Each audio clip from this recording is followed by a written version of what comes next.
So you have an idea for a fantastic frozen food dinner or product, and you're trying to figure out how in the world can I get it into local grocery stores? How do you pitch it to a non-nationwide chain, something local, and make sure you present it in a way that makes it so enticing, they're going to want to buy it from you. And I'm going to get into that right now.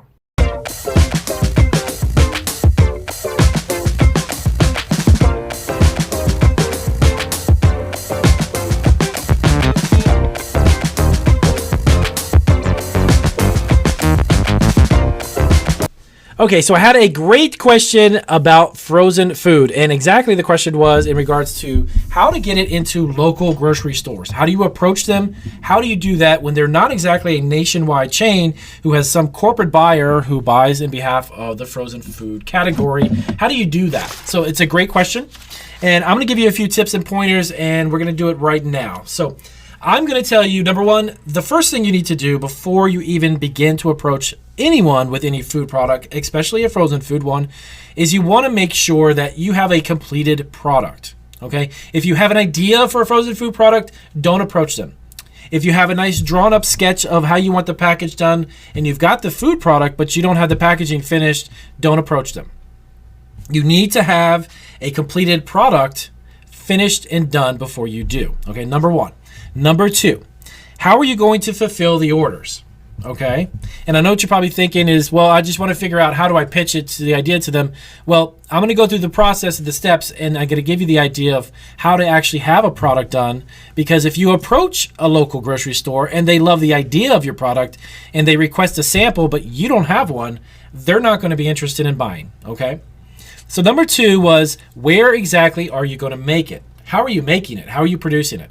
If you're doing it from home, you normally cannot, actually not normally, in every cottage food law, in pretty much every state that has cottage food laws, you cannot sell a product from home to a retail store, okay?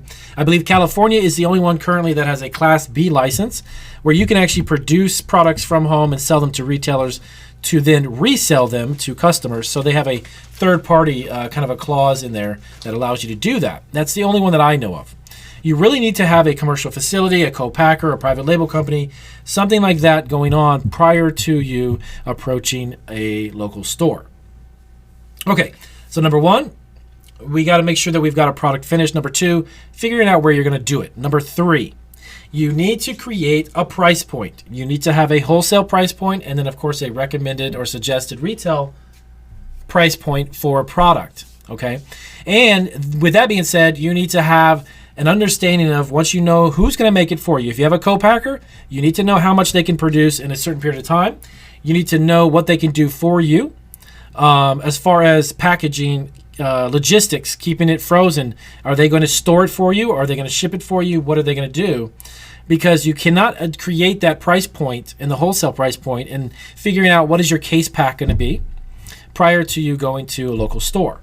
So once you've created the product, you've got your price point, now you're a couple steps ahead. Now you're ready to go to the next step. You need to create a sell sheet. Before you approach a local grocery store, you've got to have some form of information on a hard piece of paper. You need to have a hard copy of a sell sheet. This is going to give the information to the potential buyer, the potential grocery store, as to what the product is, how does it look, what is the case pack, what is the wholesale case pack? How much does it cost? What is your turnaround time? Who's the contact name? Who's the contact number? Everything about the idea of you going to the store. Once you leave the store, they know everything they need to know about your product and how to get in touch with you. That's what a sell sheet does. Okay, and it's ultra important to have that if you are doing this on your own. If you don't have a food broker, if you don't have some food distributor, somebody working on your behalf, and you're wanting to do this, you need to have these things in step by step as to what I'm telling you. Now, you have your product, you've got your price, you've got a sell sheet. Now you need to go to the store. But before you do, you need to also bring a sample of the product. Yes, even if it's a frozen food, I personally would recommend you do that. Why do I say that? When I got my product in our line of candies in stores throughout fresh markets, I actually went down and I spoke with the corporate buyers and I sent samples and I sent products. So that was one of the reasons why I got into those stores with my product, was because I sent them a sample. Buyers normally want to see, touch, taste, smell, feel. They want to look at the product. Having a sell sheet is only part of the way that you sell the product. Having the product and the sell sheet is the way you actually do it. If you're doing this on your own, okay? If you're paying a big, big costly food broker to do it for you, you don't need to do all this. That's what they do. So you've got that information. Now you're set to go give your pitch. Now, what I would recommend you do, if this is a local store, and this is a way to create a rapport, a relationship with the potential buyer before you actually do it, you need to frequent the store. Maybe even potentially, ask to speak with a manager. Maybe ask a few questions. Hey, who does your buying, by the way? You don't have to tell them who you are. You don't have to do anything. Just go in and out, frequent the store, so the people there get familiar with who you are. Now, from there, then you have the ability to ask a few questions. Hey, I wanted to know, how do you get a new product in your store? I was just curious to know, is there a manager? Is there a store buyer? Is there like a department, a frozen food buyer for you guys? Or does the owner do it? Now, these are stores that are not like Kroger, Publix, Albertsons, any of that type of thing, Wegmans. They're not nationwide chains, okay? Because there's a different way you have to approach them compared to a local store, okay? So you go in and you start asking these questions, and then eventually you're going to go back and you're going to bring a sample and you're going to ask to meet with whomever is in charge of buying. Then you're going to go in, you're going to pitch your product. Now, what I would recommend you do is you go in there with your product and your sell sheet, and you begin to let them know what the product is. Now, on top of that, one of the most important aspects of pitching a food product is the story. What's the story behind it? Because grocery stores and these types of stores that sell food products, when you're sitting with a buyer or sitting with a potential customer of yours, they love the backstory. They love the story about the mom and pop who maybe started small, or you've got a new fresh idea. Maybe it's something about it being organic, maybe something about gluten-free, whatever that is. And then why are you doing it? Like if you were a mother and you had a couple of kids and you found out that they're gluten intolerant, but you created this amazing gluten-free product for kids. The story behind your food product is a huge asset when pitching your product, okay?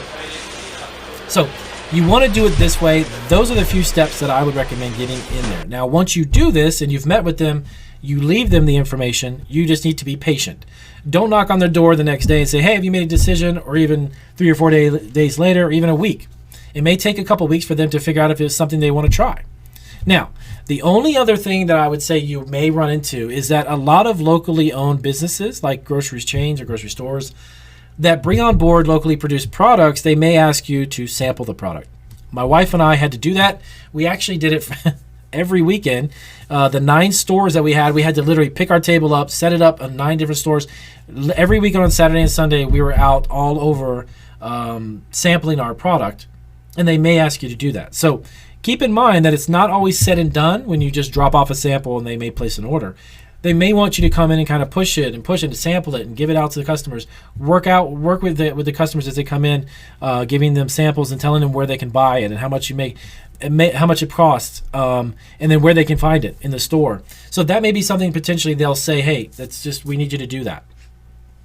So those are a few steps in order for you to get your frozen food product into a local market compared to trying to get it into a nationwide chain.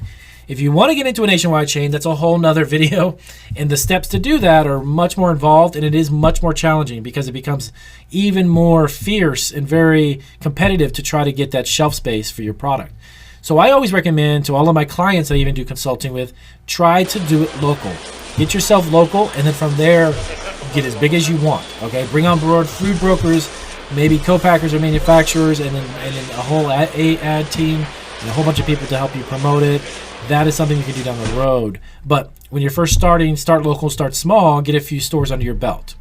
So I'll see you guys on the next video. And as always, if this was helpful, let me know down below and give me a comment or two, and I will get back to it as soon as I can. I'll see you guys on the next video.